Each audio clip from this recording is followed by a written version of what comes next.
Wednesday, July 31st, 1715. As the Spanish fleet sailed near present-day Cape Kennedy, a devastating hurricane strikes. There's no escape for the 12 vessels caught between the wind and shoreline. One-aft ships are shredded by jagged reefs. Men stumble around and unable to breathe the suffocating mixture of wind and salt water. Some cling to the boats, while others, their greedy pockets filled with gold and silver, dive into the sea in a certain grave. The light of dawn casts an eerie shadow over the water, and the remains of 11 ships, the bodies of more than 1,000 men, and $20 million in treasure which lie beneath the surface.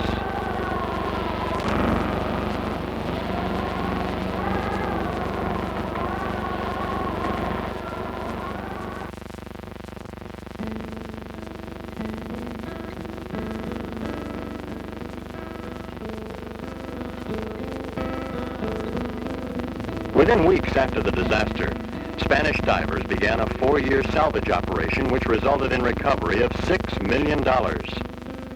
For more than 250 years, only the creatures of the sea knew the location of the sunken Spanish galleons and the remaining $14 million in treasure lying in water less than 20 feet deep and within a mile of shore.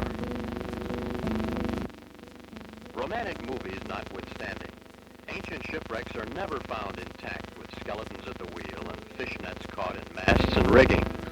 An underwater termite, the sea torpedo, eats away most of the wood, leaving only cannon, rock to mark a wreck.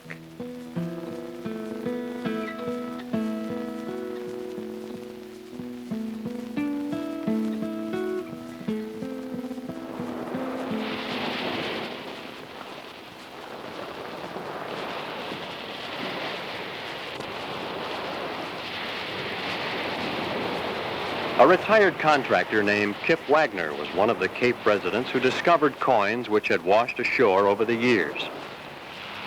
His curiosity was aroused to the point where Kip began extensive research on ancient shipwrecks. An early chart of Florida outlined the general site of the disaster. Wagner carefully checked all the landmarks and thought he knew where the vessels had gone down. He and 7 associates formed the Real 8 Company in 1959. While most of the residents at the Cape centered their attention on the men and machines involved in the race to the moon, Real 8 divers equipped themselves to probe the depths of the ocean. They obtained the necessary permits from the state agency responsible for controlling the recovery of sunken treasure. Florida permits the salvager to keep 75% of all valuables recovered, but reserves the right to choose its share first. Enough money was scraped together for the purchase of a 50-foot boat. Each morning, the ship, complete with sophisticated electronic gear to pinpoint the various sites, left port and headed south to the wreck area.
The recovery of treasure, which has been shifted and covered by the endless motion of swift tides, is a long and tedious process.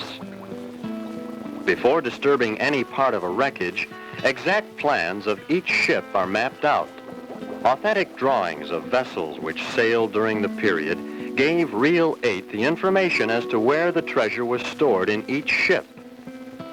Divers then measured the heavier wooden beams before the actual salvage operation began.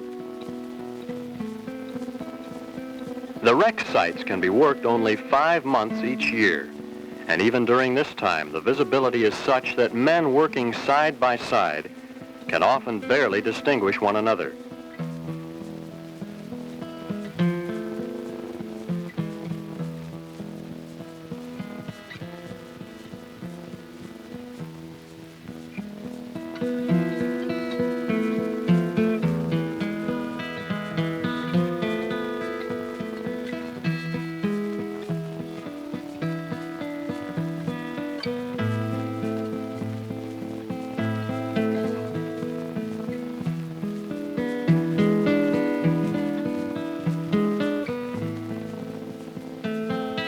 The majority of days are discouraging, but finally in the summer of 1960, Reel 8 spirits were given a boost when divers removing rocks from a site came upon some silver coins.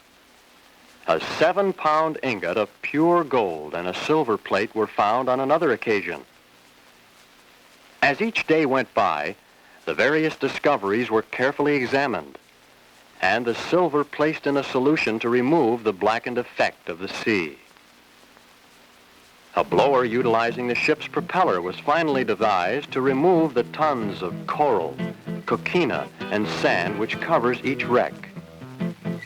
Utilizing the blasting power of the boat, it is capable of opening a hole 20 feet wide and through 5 feet of sand in less than 5 minutes.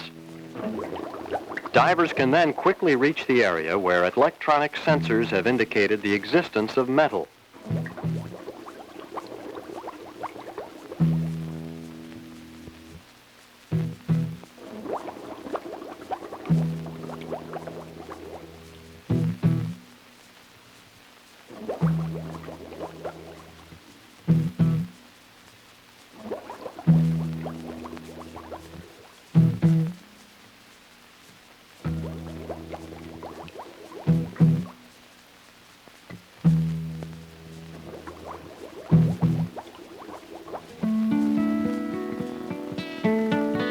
One of the most significant finds was a chest of silver coins, welded into a blackened mass by the churning sea water.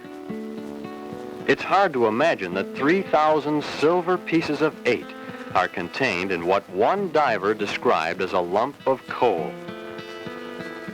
The task of bringing the chest to the surface is a delicate one. However, from the beginning of Reel 8's operations, the divers have been careful to preserve all artifacts found beneath the sea, as many of the finds are priceless in terms of historical value.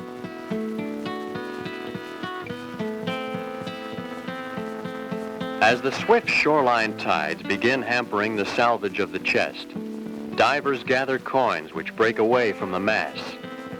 This particular chest still has a wooden bottom, and a portion of the wooden sides remain intact, probably because it was buried under enough sand to keep the sea torpedo at a distance.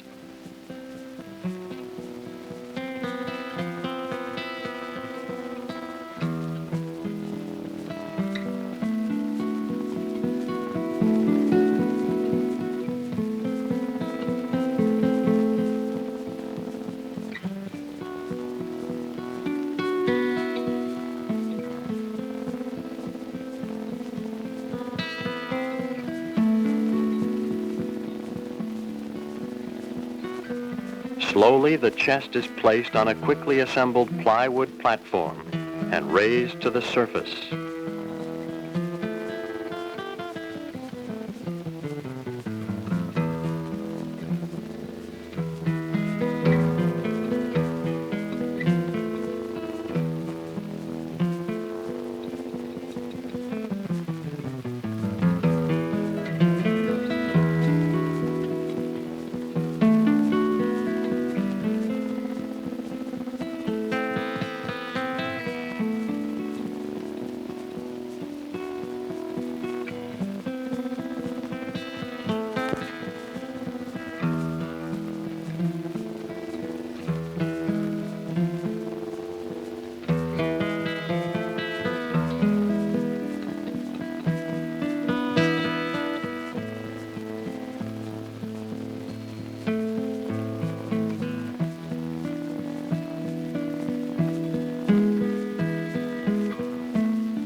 On June 29, 1968, colorful ceremonies marked the formal dedication of the $1 million Museum of Sunken Treasure at Cape Canaveral, Florida.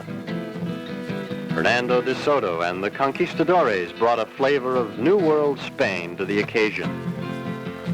After years of planning, Reel 8 finally had a permanent home where all could see and appreciate the treasures salvaged from the ocean floor and relive the history of the fortune. The museum was designed to capture the sights and sounds of one of the world's great treasure stories. You are guided through the three-dimensional displays while listening to realistic sound effects and narration by the Reel 8 divers on a personalized tape recorder. In addition to the gold and silver, divers over the years have discovered such objects as cannon, copper pots, sounding leads, bronze weights, inkwells, plates, and eating utensils, sword handles, firearm parts, and even delicate bone china. The total recovery is valued at more than $5 million, and examples of all the items are on display at the museum. Some of the more valuable treasure includes these gold doubloons, some worth as much as $18,000 each, which bear symbols giving clues to the history of the Americas in the New World. Legendary silver pieces of 8, shown before and after cleaning in their irregular cob shape. Priceless bone china from the Kangxi dynasty, which survived more than 250 years in the ocean and is among the rarest discoveries.